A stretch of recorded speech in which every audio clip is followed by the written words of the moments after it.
I invite you all to turn in your Bibles to today's scripture lesson. If you did not bring a Bible, we have some in the pews in front of you.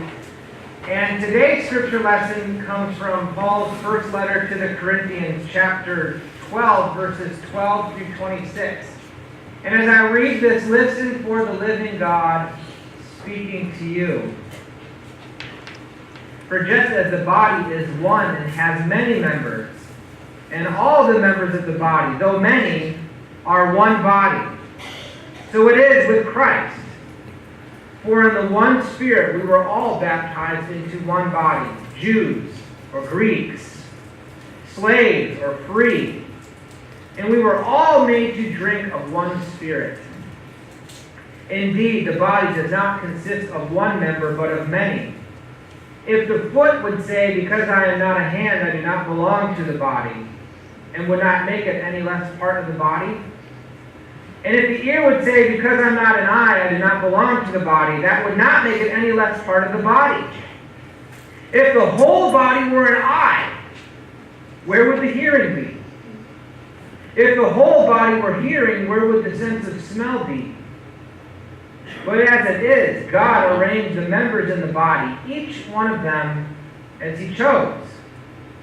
If all were a single member, where would the body be? As it is, there are many members, yet one body.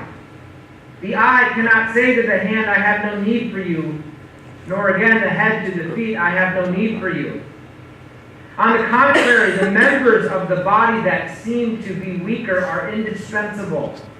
And those members of the body that we think less honorable, we clothe with great honor. And our less respectable members are treated with greater respect. Whereas more respectable members do not need this. But God has so arranged the body, giving the great honor to the inferior member, that there may be no dissensions within the body, but the members may have the same care for one another. If one member suffers, all suffer together with it. If one member is honored, all rejoice together with it. Family, this is the word of the Lord.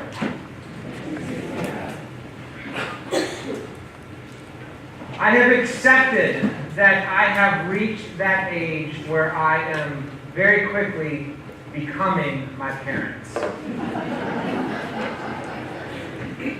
And this is also happening with my wife Rachel. And in fact, we have a look that we give one another when we do something or say something that resembles our parents more than the person that we met 10 years ago. And something like this happened one day when we were at the store and Rachel asked me a question, and I decided that I was going to be snarky, I was going to be funny, and I responded with a corny joke. For those who are familiar with the term, I responded with a dad joke. And as I said my joke, of course she didn't laugh at it because it wasn't that funny, but I looked at her and she was giving me that look. And I knew what I had done. So I said to her, that's something that my dad would have said, wasn't it, Rachel? And she looked back at me and said, no, Dan, that is something my dad would have said. And I was immediately consumed with this terror as I realized that we had been together so long now that I am not only now becoming my parents, but I am also becoming my parents-in-law. Terrifying. We cannot shake the influence of our families, can we? No matter how much we fight it, no matter how much we try to go in a different direction, no matter how much we try to ignore it, all of us cannot shake the influence that our families have on us. And I'm sure that I'm not alone in now discovering just how much that influence has over me and all of us as we continually take on the values and the traditions and even the quirks of our families and our parents and our grandparents and our great-grandparents and our brothers and our sisters. But we wouldn't trade any of that for the world, would we? Because it is in our families that we have this amazing and unique sense of belonging. No one like our family can make us feel like we are loved and valued no matter what. And it's in families that we also receive this support. Knowing that no matter where we are, no matter what we have done, it is our families that we can go to be reminded of how valuable we are. And it is in our families that we often emulate the type of relationships that Christ has called us to have. We all have that crazy cousin that we don't know what they're going to do or where they're going to go next, but if they showed up at our doorstep in need of a place to stay, wouldn't we open up our doors and let them in and feed them and make sure that they were okay? No matter what, we crave and we need family. But families don't just come from the people that we are related to by blood, do they? We could be in many sorts of different types of families. Maybe it's a family by affiliation. We graduate from a school, we join the alumni, we join a certain family. Or we have family by circumstance, people whom God has brought into our lives to form this tight-knit group. If anyone ever watched that little-known show in the 90s called Friends, that's just a show about 6 people who came together and through circumstance became one another's family.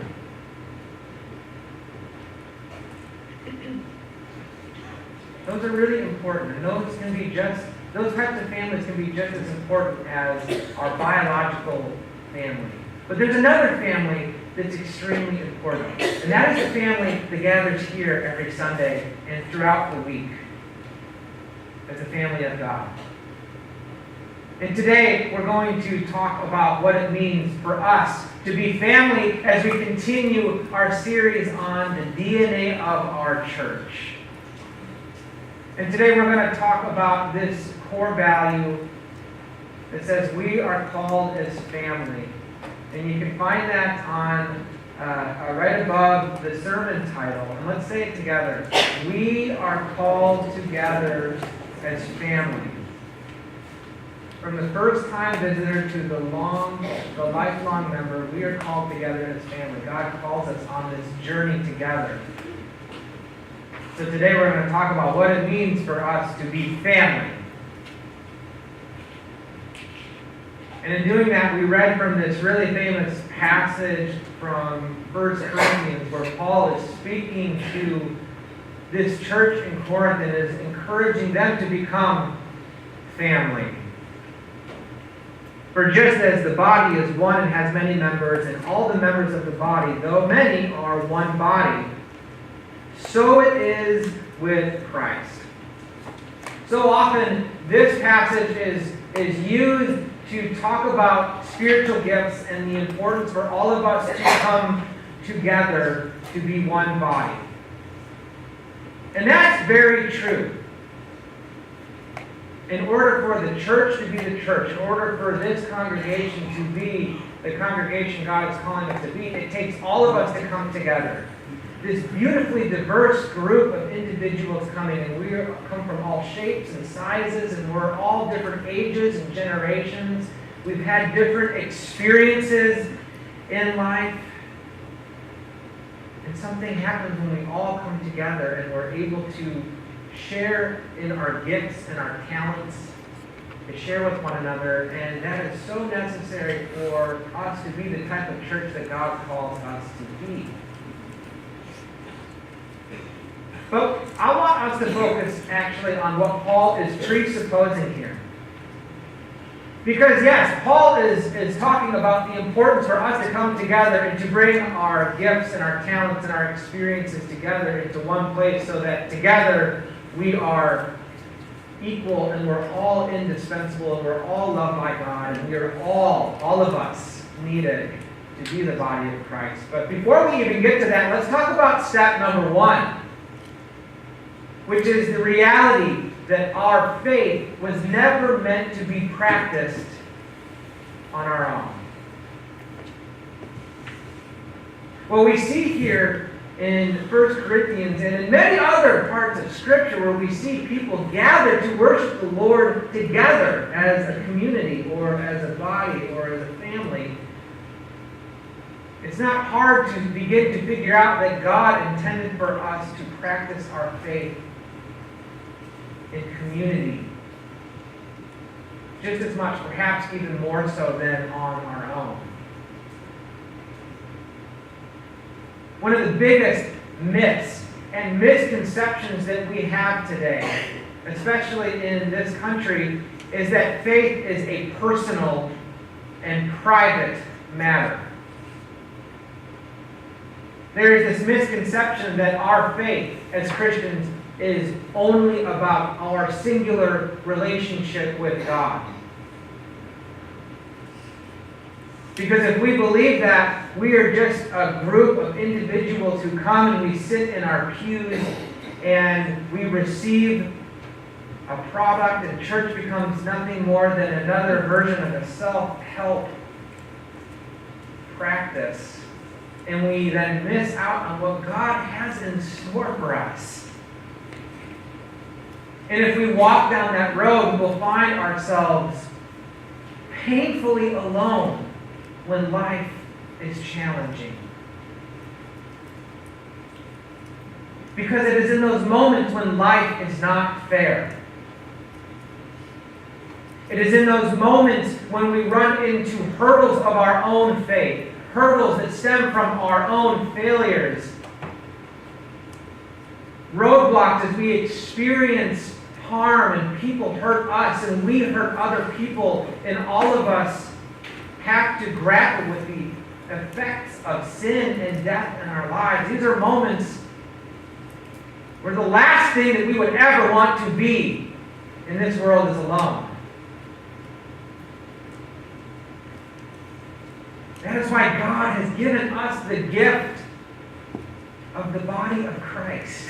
All of us here today are the body of Christ. And in that, God has given us each other so that we can support one another, so that we can teach one another, so that we can laugh and share in the joy with each other, and also weep when we find ourselves in the valley together. Go on, look to your left, look to your right.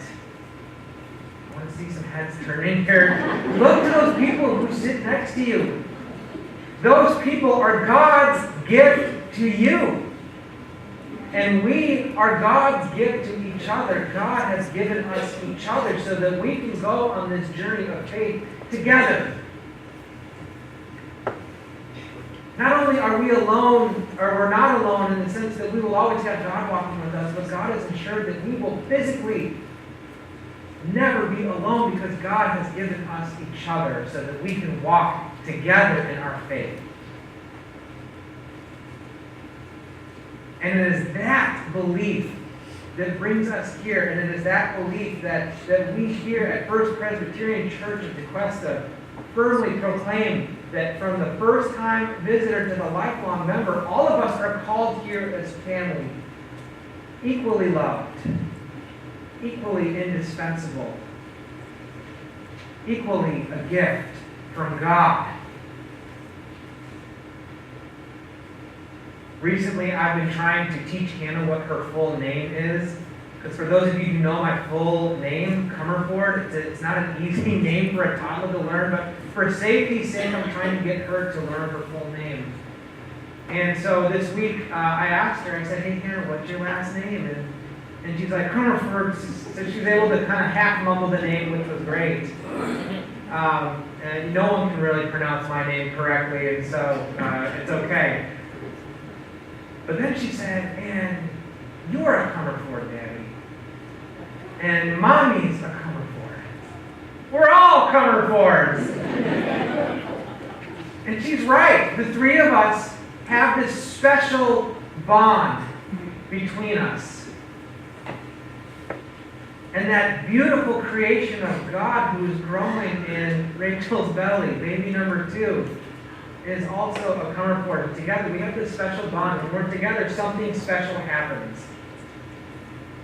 And I love it that Hannah has already realized that at the tender age of 3. In the same way, something holy happens when we gather here together. In any way, shape, or form. Something holy is happening right now. Mostly because God is in our midst, but also because God has called us together. That's holy. When we gather after worship to pack the food, or when we come here at 1:30 to go deliver that, that's something that's holy. When we gather for Bible study, that's a holy time because it's a time for us to gather together. God has called us here for a specific reason. And it's not just about our own individual relationship with God. It is about our relationships with one another as well, so that we can continue to grow towards God as a family. Now, how do we do that? How do we grow as a family? I watched this cool documentary on starling birds, which, you know anything about those birds, they fly in really tight formations in the sky. And if you see them flocking together, they look like this amorphous blob in the sky. And sometimes they gather by the hundreds and thousands together in the sky, and they're all flying within inches of one another. And in this documentary, they talked about that scientists have discovered that all of these birds follow 3 rules when it comes to flocking together. The first is to always stay together no matter what. If a single bird goes its own way, it does so at its own peril. The second is to avoid unnecessarily get in each other's way. So the birds do their best to respect the lane that the other bird is in. And then the third is to agree and go the direction of the people who are going with you, or the birds that are flying next to them. And so as I was watching this, of course, I began to think about how we can be a family here. And that we can be a family that sticks together no matter what, through thick and thin, through challenges and triumphs. God has given us this ability to stick together as a family and to support one another. And God has given us this opportunity to be that support to one another, not getting in each other's way, not biting or devouring one another in order to achieve an agenda, but God has given us each other so that we can lift one another up, especially when times are tough. And when that happens, we will see ourselves going in this amazing direction. Because it's the direction that God is calling us in. And it's not a journey that we are just traveling on our own, but a journey that we can travel together. God calls all of us here together as family. And I thank God for all of you every single day. And I hope and I pray that you thank God for each other every single day. So as we leave here, I again encourage you to look to your left and your right. Look behind you and in front of you and ask yourself, how much and how well do you know your own family? I think some of us can take more opportunities to get involved so that we can get to know one another.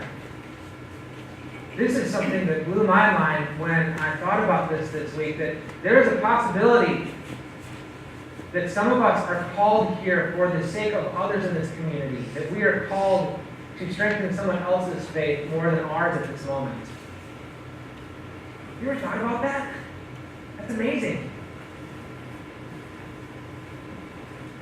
And I know some of us are here because we are barely hanging on in life, and we are in need of a life raft, and we are in need of our brothers and sisters in Christ to reach down so that we can take their hand and be pulled into safety and comfort and belonging.